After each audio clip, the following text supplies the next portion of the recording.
आइए आप सबको एक छोटी सी बहादुर बच्ची अवनी की कहानी सुनाती हूँ।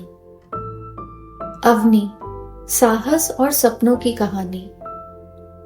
हरे भरे खेत और शांत वातावरण वाले एक छोटे से गांव में 9 साल की नन्ही अवनी अपने चाचा चाची के साथ रहती थी।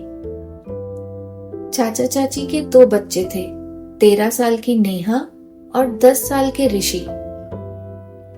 अवनी को परिवार का बोझ समझा जाता था। उसे सारा घरेलू काम करना पड़ता था।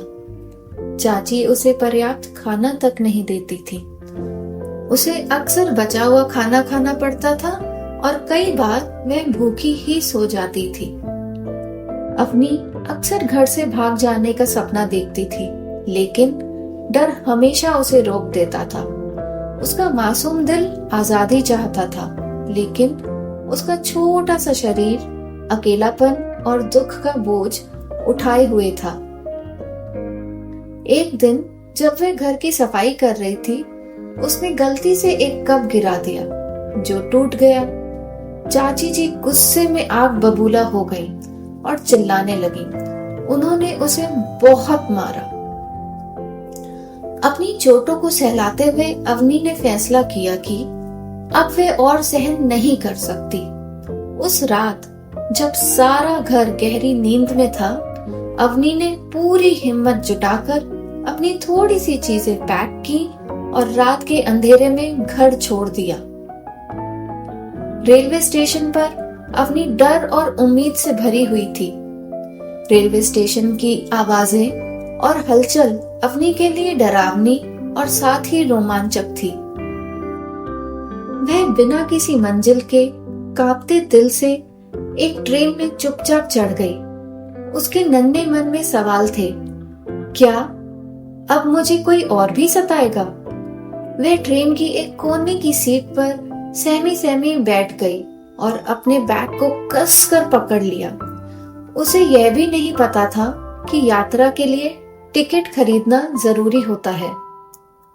उसके सामने एक दयालु चेहरे वाली महिला विद्या अपने पति देव और 2 साल के बेटे ध्रुव के साथ बैठी थी।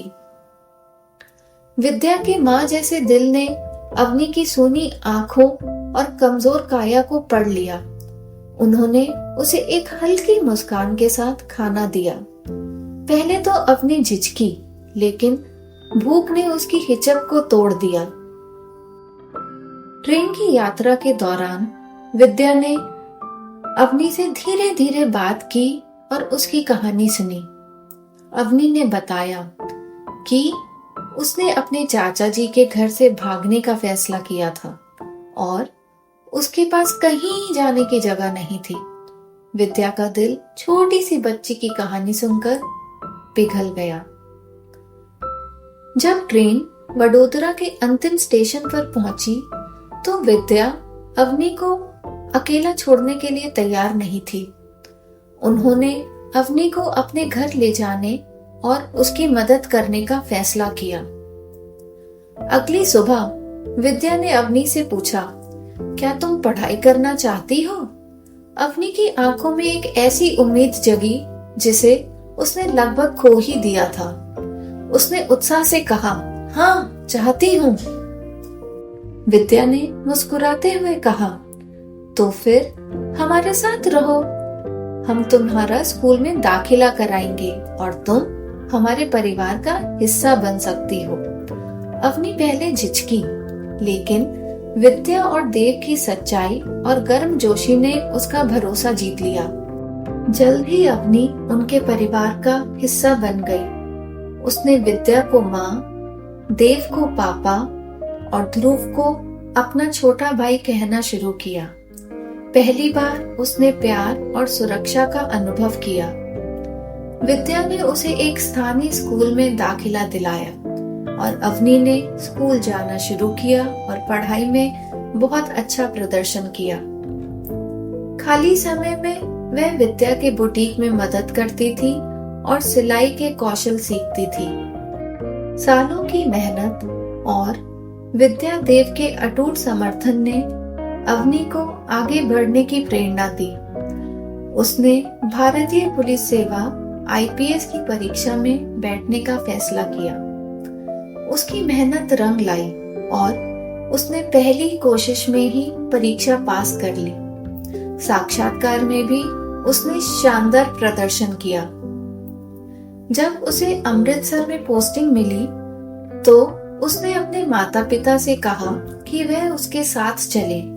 विद्या, देव और ध्रुव गर्व से भरे हुए खुशी खुशी वहां बस गए। अमृतसर में अवनी ने एक आईपीएस अधिकारी की जिम्मेदारियों के साथ साथ एक प्यारी बेटी और बहन की भूमिका को बखूबी निभाया। उसने विद्या और देव के द्वारा किए गए उपकार को कभी भी नहीं भुलाया और उनके प्यार और विश्वास का बदला चुकाने के लिए हमेशा मेहनत करती रही। आई होप आपको ये स्टोरी पसंद आई होगी। Thanks for watching.